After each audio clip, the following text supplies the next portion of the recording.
Hi everyone and welcome to the channel. In today's video we'll discuss about organizational justice and उसके features देखेंगे, types देखेंगे, but उससे पहले we'll just understand what is organizational justice. उसके बाद we'll move forward to the other topics. So organizational justice जानने से पहले हमें पता होना चाहिए justice क्या होता है. ठीक है, justice हमें पता है न्याय. ठीक है, तो एक ऐसा idea कि कोई भी decision morally correct है. morally means लाइक किसी के साथ कुछ गलत नहीं हो रहा. ठीक है, मॉरली करेक्ट है, कंडक्ट के हिसाब से चल रहा है, एथिकल है, अन्याय नहीं हो रहा, दैट्स कॉल्ड जस्टिस. तो अब ये जो करेक्टनेस है, मतलब किसी भी चीज़ को सही या गलत कहने की चीज़ कहाँ से आती है? लॉज से आती है, रूल्स और वैल्यूज़ से आती है. This correctness comes from laws, rules and values. तो जब तक लॉज नहीं होंगे, रूल्स नहीं होंगे, वैल्यूज़ नहीं होंगे, तब तक आप किसी भी चीज़ को सही या गलत कैसे कह सकते हो, राइट? सो अभी ये तो था justice. Now what is organisational justice? ठीक है, now organisational justice deals with judgement about organisation behaviour, culture etcetera and resulting behaviours. ठीक है, अभी ऑर्गेनाइजेशनल जस्टिस होता है जिसमें कि कोई भी जजमेंट जो पास की गई है, ठीक है, कुछ भी जजमेंट पास की गई है ऑर्गेनाइजेशन के बिहेवियर, कल्चर के बारे में, उसको उसके बारे में लोग कैसे रिएक्ट कर रहे हैं, लोगों का क्या ओपिनियन है, दैट्स कॉल्ड ऑर्गेनाइजेशनल जस्टिस. अब आपके जो आपके एम्प्लॉयज़ है, क्या उनकी नज़रों में जस्टिस है या नहीं है? ठीक है, अगर डिस्क्रिमिनेशन होगा तो उससे प्रोडक्टिविटी कम होगी और लोगों का एटीट्यूड चेंज होगा. तो इसलिए ऑर्गेनाइजेशनल जस्टिस होना बहुत ज़रूरी है. अब ये जो कॉन्सेप्ट है ये डेवलप किया था ग्रीनबर्ग ने 1987 में, and it refers to how an employee judges behavior of organization. Basically organizational justice means कि एक employee ऑर्गेनाइजेशन को के बिहेवियर को कैसे जज करा, बेसिकली दैट. इसके फीचर्स क्या हैं? अप्लाइड कॉन्सेप्ट ऑफ एथिक्स, तो एथिक्स का कॉन्सेप्ट यूज़ किया जाता है इसमें. ठीक है, और इक्विटी के प्रिंसिपल पे बना है, मीन्स इक्वालिटी होनी चाहिए. जस्टिस, अगर जो जस्टिस है वो it's from the point of view of employee, मतलब एम्प्लॉय के पॉइंट ऑफ व्यू से देखा जाएगा, ना कि एम्प्लॉयर्स के पॉइंट ऑफ व्यू से जस्टिस, क्योंकि एम्प्लॉय वहाँ पे काम कर रहे हैं, दैट इज़ वाई. अभी इसकी इम्पॉर्टेंस क्या है?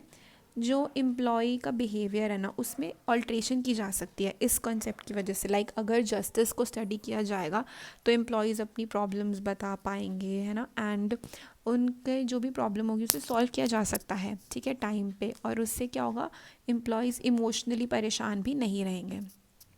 एम्प्लॉयज़ का जो परसेप्शन है, मतलब वो कैसे ऑर्गेनाइजेशन को देखते हैं, ये ऑर्गेनाइजेशन के लिए बहुत ज़्यादा इम्पॉर्टेंट होता है. ठीक है, तो अभी अगर एम्प्लॉयज़ को लगेगा कि जो पॉलिसीज़ हैं ऑर्गेनाइजेशन के वो फेयर है, जस्ट मीन्स फेयर है, डिस्क्रिमिनेशन नहीं है, तो इससे एब्सेंटीज़म नहीं होगा, मतलब वो लोग छुट्टियां नहीं करेंगे, जॉब छोड़ेंगे नहीं है, वगैरह वगैरह.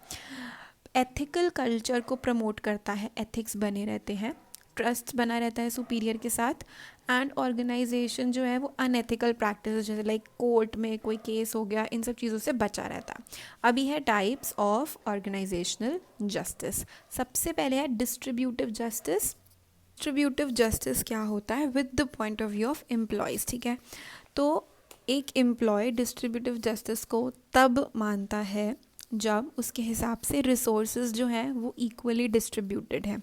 ठीक है, अभी कैसे?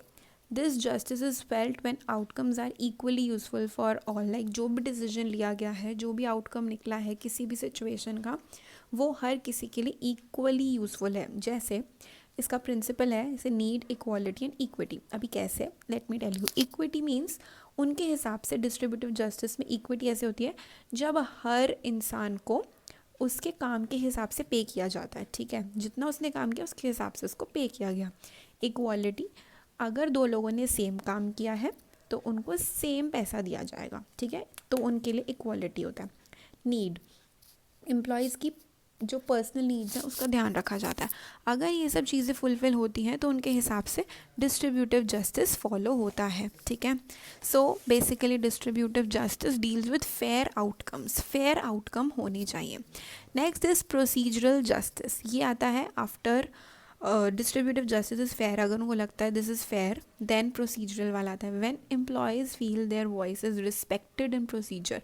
किसी भी डिसीजन मेकिंग में अगर उनके वॉइस को, उनके ओपिनियन को रिस्पेक्ट किया जा रहा है, देन उनके हिसाब से it's consistent, ethical and accurate, ठीक है, तभी वो मानते हैं कि ऑर्गेनाइजेशन फेयर है।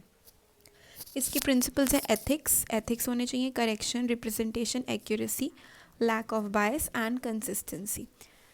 Then we have interactional justice, how well an employee is treated by superior. ये वाला जस्टिस तब होता है उनके हिसाब से कि एक एम्प्लॉय को उसके सुपीरियर्स कैसे ट्रीट करें, मतलब जो उसके टॉप लेवल के लोग हैं टॉप लेवल पे, वो उनको कैसे ट्रीट करते हैं। इसमें दो टाइप्स हैं, इंटरपर्सनल एंड इंफॉर्मेशनल।